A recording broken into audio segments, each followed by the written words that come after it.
जोगिरा सरारा बा भाई बा खिलाड़ी बा। चढ़ते फगुनवा आवे न माया, आवे न माया हो आवे न माया। अरे चढ़ते फगुनवा आवे न माया, मनीषवा के मौगी के पार देन सया बोलो है। अच्छा तू ही बतावो लोग ई जोन साया फाड़े वाला बातवा कहलक हो उ ठीक कहलक हो। हम माना तनी कि हमर मेहरारू एकर भौजाई लागी त का कुछो फाड़ दी। हमर लड़वा चिल्लाइल बड़ा, हम उनका करिए साया फाड़े के तार काहे गार फटता। जोगिरा में त मोर मजाक त होत रहेला। अब हां जोगिरा में उतना त मोर मजाक हो खई के चाहि ना, त जोगिरा के कोनो मतलब भई तब ला सुना ना वो। अरे रतिया में पटन लगाईली हो सरफराज बभल भल भी आईली। ठंडोइलू समझावे चलल हन। बाप रे बाप, ई हमनिए दुनु आदमी के नजर पर चढ़ाइले बा। बेर बेर हमनिए के मेहरारू के नाम लेता। अरे ओकरो मेहरारू के नाम लेके गाओ कि तोर पाहुन लगेलू। साला हम जाता नहीं यहाँ से लगावो हम ए जो होने बोतल में ताई रखला दू घुट मार के आओ, ओकरा बाद तोरा मेहरारू के मारल जाई। मतलब तारा जाई सबकर मेहरारू के। अरे ब्यास रुको, एकरा मेहरारू के नाम लेला त इतना भड़क गइल हो, जबकि हमरो मेहरारू के नाम लेला त हम भड़कबे ना कोई नहीं हो। एगो बात जानता रे, ओकर छोटका जन बेटा बानू हां जोन ममहर में रह के पढ़ेला उ हमरे हो, ओकरा माई से पूछली। बाप रे बाप, तेहू सरो कम छिनार नहीं की। लेकिन एगो बात पूछे, वो तोरा के मामा नानू कहला?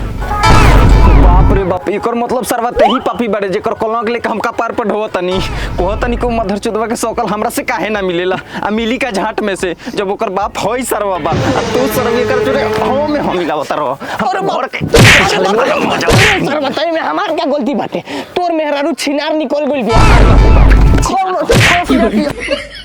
भागे सरवा जा सन। ओई सुन रे जोगिरा, अरे जवाना के मौगी बिया करे जाके कठोर, समझ ल भैया समझ ल भैया, उ कुंवारे में भइला रखोर, समझ ल भैया। लेकिन मजा आ गइल जोगिरा खेल के। तोर मोली रहन त धक कचकचा देती। मधु चोट मम्मा के कहे बोले रे? हैं नटी छोट ना छोड़ नटी छोड़, हम मम्मा के कहे बोले? नटी छोट कहे बोले रे?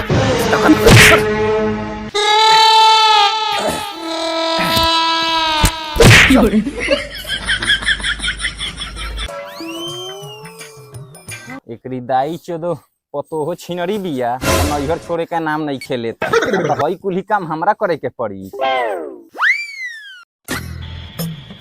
प्रणाम चाचा। प्रणाम भौजी। खुश रह भतीजा। आतना सतर किया गइल लोग। अरे शाम ले आवेला, होली खत्म हो जाई तो। ऊ चाचा तनी चल गइले सब गोल्डवा नहीं के पटीदारवा, ओकरे संगे जोगिरा गावे। तो जोगिरे गावो सरे माधर चोदवा। लोग के घरे पूरा बड़ी या मुर्गा भूजा ताटे, हमरा घरे झाटो कर दह नहीं के करत।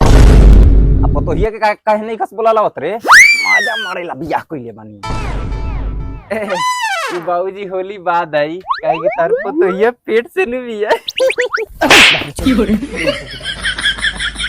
वो कम माधर चोदवा तारा के साले साले हम पेट से करवा देता नहीं।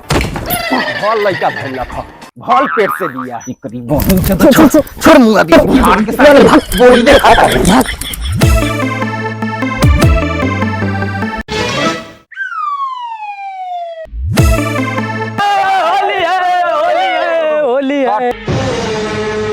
करीब बहिन चोदवा जहाना लगावे के उहां लगा, बोहड़ी से लेके भीतरी ले।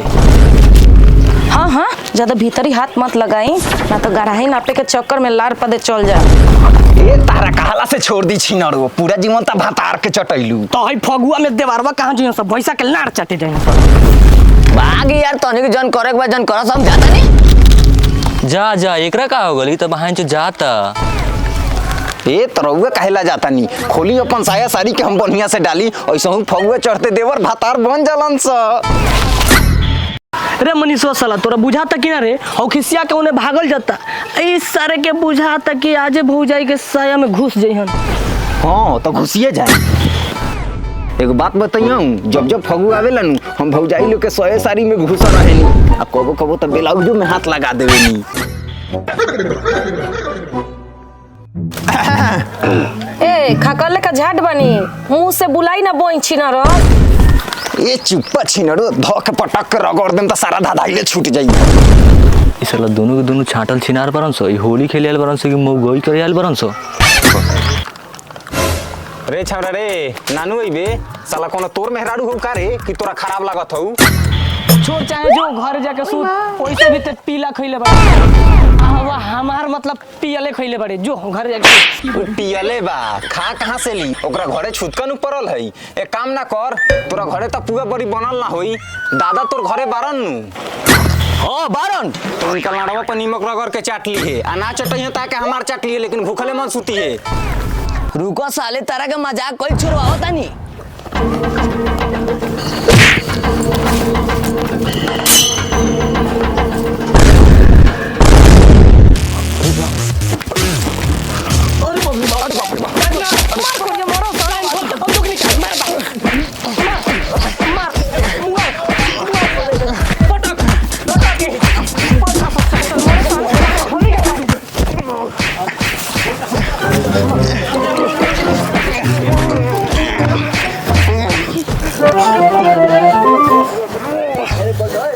हट साला हट पीले बारे हट मत करिया बा मरसन